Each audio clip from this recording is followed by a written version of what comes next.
We are going to study English class 7, chapter 12. God lives in the Panch. ईश्वर पंच में रहते हैं. Let me explain you. Jamna Sheikh and Algu Chaudhary were two fast friends.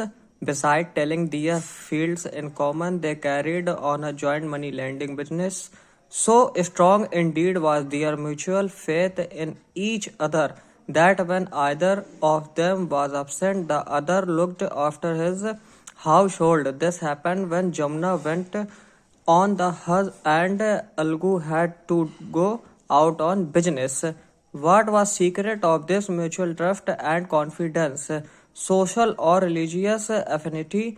No, but a common outlook and a community of ideas. Social or religion affinity. And what better foundation could there be for a lasting friendship? Let me explain you. ईश्वर शेख और अलगू चौधरी दो घनिष्ठ मित्र थे. साथ साथ खेतों को जोतने के अलावा वे धन उधार देने का व्यापार भी साथ मिलकर करते थे. उनका एक दूसरे से पारंपरिक विश्वास इतना मजबूत था कि जब उनसे एक अनुपस्थिति होता था तो दूसरा उसके घर बार की देखभाल करता था. ऐसा भी हुआ जब जमुना हज को गया और अलगू को व्यापार से बाहर जाना पड़ा. इस आपसी विश्वास और भरोसे का क्या रहस्य था? सामाजिक अथवा धार्मिक संबंध नहीं, वरन एक सादा दृष्टिकोण और विचारों का मेल मिलाए और एक स्थायी मित्रता के लिए इससे अधिक अच्छी और क्या नींव हो सकती है.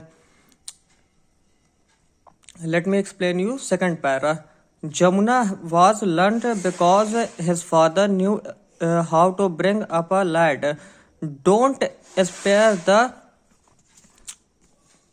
rod or you will spoil him is what he used to say. He practiced this precept in the case of his own son Jamuna. So there was none in the village to equal Juman in learning, but Algu's father held different views. He believed that your teacher's blessing would transfer you into a fine scholar and there could be no way to his good grace than to keep his hook fresh and feed his shalom regularly. Poor Algu was never found wanting in this service, and in the end of he failed to acquire much learning. It was not his fault, but that of the stars. So argued his old father. Yet in the village, Zuman was loved for his learning. Algu was respected for his wealth. Zuman had maternal aunt who had much property,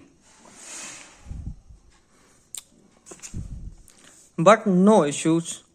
She transferred her property to Juman by a deed on the understanding that she would be looked after well.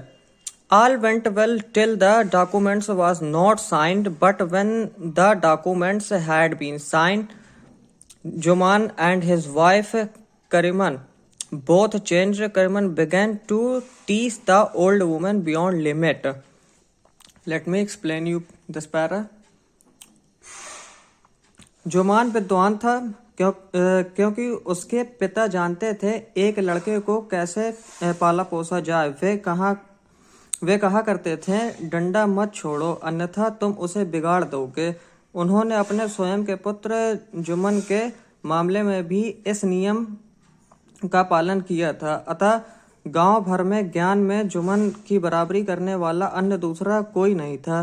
परंतु अलगू के पिता के विचार भिन्न थे. वे विश्वास करते थे कि उसके शिक्षक, जैसे गुरु भी बोलते हैं, का आशीर्वाद आपको एक श्रेष्ठ विद्वान बना देगा और उसके हुक्के को ताजा और उनकी चिलम को नियमित करने से ज्यादा उनकी कृपा को प्राप्त करने का और कोई उपाय नहीं है.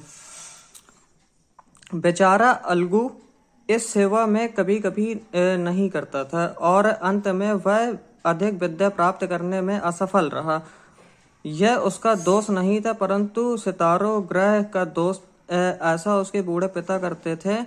फिर भी गांव में जुम्मन को उसके ज्ञान के लिए प्यार किया जाता था। अलगू का आदर उसके धन के कारण होता था। जमुन की एक मामी थी जिसके पास संपत्ति अधिक थी, परंतु संतान नहीं थी। उसने अपनी संपत्ति इस आशय के साथ कि उसकी भली प्रकार देखभाल की जाएगी। एक दस्तावेज के द्वारा संपत्ति इस आशय के साथ कि उस जुम्मन के नाम कर दी। जब तक दस्तावेज पर दस्तखत नहीं हुए सब ठीक ठाक रहा, परंतु जैसे ही दस्तावेज पर दस्तखत हुए जुम्मन और उसकी धर्मपत्नी करीमन दोनों ही बदल गए। करीमन ने बुढ़िया को हद से भी ज्यादा परेशान करना शुरू कर दिया।